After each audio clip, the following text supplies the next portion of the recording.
Je le disais, aujourd'hui nous ferons donc le bilan général en 3 MPSR2, autant pour moi, avec Cyprien Nanema. Il est ancien haut-commissaire de la province du Boulgou et du Sénat et membre donc de la Révolution d'août 83 sous Thomas Sankara et membre du comité international du mémorial Thomas à Sankara. Monsieur Nanema, bonjour. Bonjour, Monsieur Wissou. Bonjour, Madame. Bonjour, merci d'être venu. Avec vous, donc, je le disais, on va faire le bilan. Alors aujourd'hui, 3 ans déjà que le capitaine Ibrahim Traoré est à la tête du Burkina Faso. Votre appréciation durant ces 3 ans de gestion? Alors, je voudrais que vous me permettez de vous dire merci, de dire merci à la chaîne C360 pour cette invitation et de saluer les téléspectatrices et les téléspectateurs. Et permettez-moi également de souhaiter un joyeux anniversaire au MPSR 2 et vive le capitaine Ibrahim Traoré, vive la révolution progressiste populaire. Enfin, permettez-moi de rendre un hommage aux martyrs de la patrie et de rendre un hommage aux forces de défense et de sécurité et aux volontaires pour la défense de la patrie. Répondant à votre question, je vous dirais que mon appréciation se portera sur 3 plans. D'accord. Alors, au plan de la défense et de la sécurité, il faut rappeler qu'en 2022, lorsque le MPSR2 arrivait au pouvoir, près de 65% du territoire national était occupé par les terroristes et qui étaient même aux portes de Ouagadougou. Aujourd'hui, près de 73% du territoire ont été libérés par nos vaillantes forces de défense et de sécurité et les VDP. Aujourd'hui, plus d'1 million de personnes déplacées internes ont été réinstallées dans leur localité d'origine. Et le peuple est en armes à travers les volontaires pour la défense de la patrie. L'armée nationale a été reconstruite, bien équipée, et elle est très opérationnelle. Alors, au plan politique, que dire? C'est l'expression de la souveraineté nationale et de notre indépendance à travers la dénonciation des accords coloniaux et à travers le développement d'une coopération multilatérale. Au plan économique et social, c'est la conception d'un développement endogène marqué par la mise en œuvre du mot d'ordre « Produisons ce que nous consommons, consommons ce que nous produisons ». Et le commerce a été réorganisé et l'industrialisation a été relancée. Les recettes du budget national sont très bien mobilisées et les contributions volontaires à travers le fonds de soutien patriotique et l'actionnariat populaire se montent à plus de 300 milliards à peine 2 ans.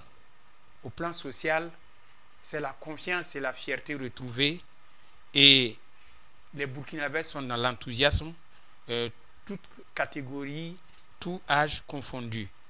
Alors, il faut dire que c'est à peu près ce bilan-là que je peux dire. Et le président du Faso dit s'inspirer des idéologies du père de la Révolution d'août 83. Et est-ce qu'aujourd'hui, vous vous retrouvez dans cette idéologie? Oui, bien sûr. Il n'est un secret pour personne que la révolution progressiste populaire, comme l'a dit le président Ibrahim Traoré, est un prolongement de la révolution démocratique et populaire.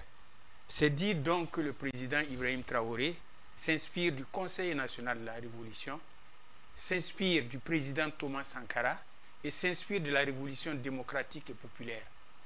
Alors, il faut dire que quand on regarde la lutte contre l'impérialisme et le néocolonialisme, on voit que ces luttes sont inspirées par ce que le discours d'orientation politique du 2 octobre 1983. Aujourd'hui, quel anniversaire?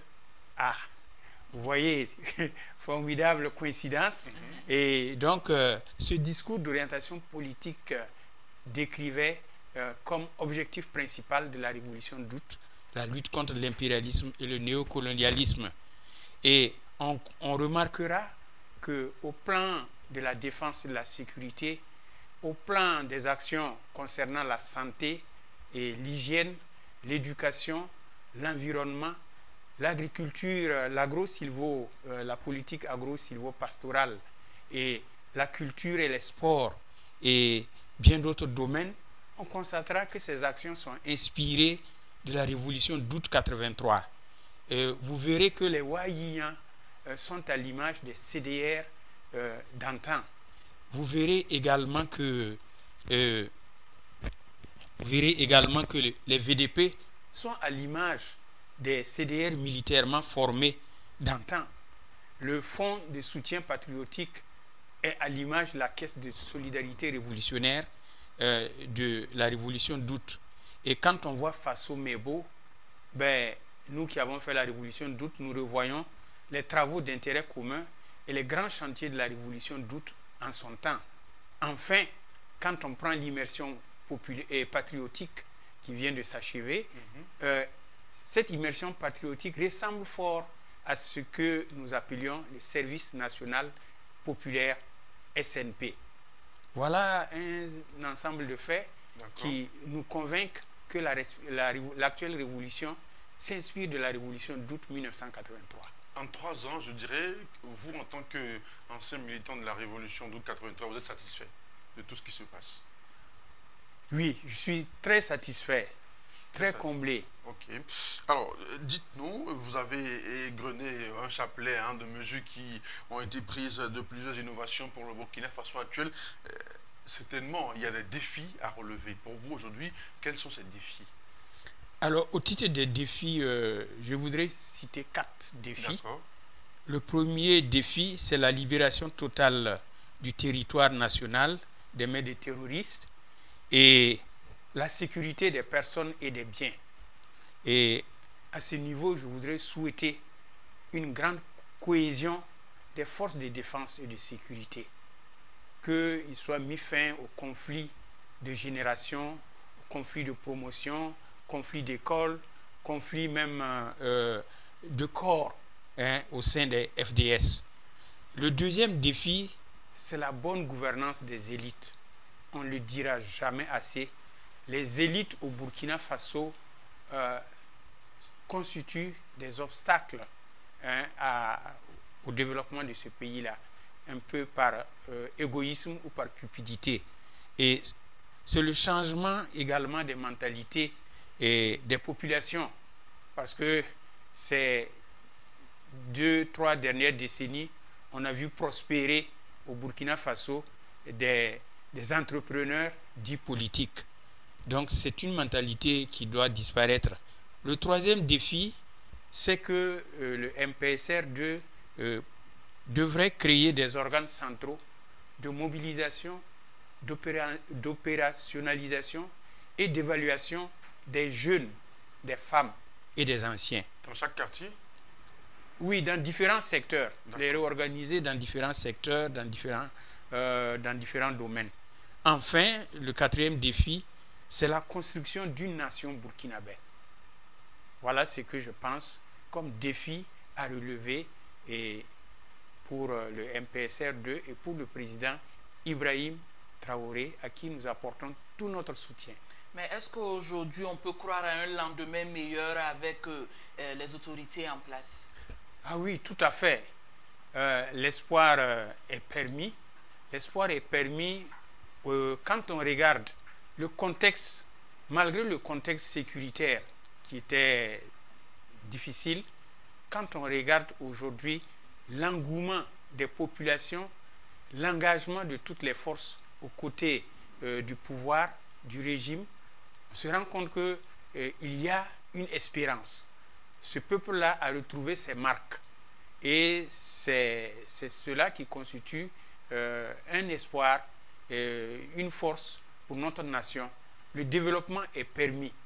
Quand on voit aujourd'hui, ce n'est plus le développement d'une élite, mais c'est le développement à tous les niveaux. Et on est en train de prendre, par exemple, l'industrialisation. Quand on voit cette volonté de mettre en place des industries, ça veut dire que la question de l'emploi, des emplois pour la jeunesse, cette question des emplois sera résorbée. Quand on voit l'encouragement du secteur rural à travers la promotion de l'agriculture, de l'élevage, de la pisciculture, je pense que tout cela va redonner confiance aux populations, aussi bien des villes que des campagnes. Je pense que c'est en cela que l'espoir est permis pour ce pays qui fait la fierté de ses citoyens, mais qui, au-delà même de ses propres frontières, fait la fierté de l'Afrique et, au-delà de l'Afrique, de certaines nations dans le monde. Merci à vous, Cyprien Nanema. Je rappelle, vous êtes ancien haut-commissaire de la province du Boulgou et du Sénou, membre du comité international mémorial Thomas Sankara. Merci d'être venu. Merci à vous et bonne suite.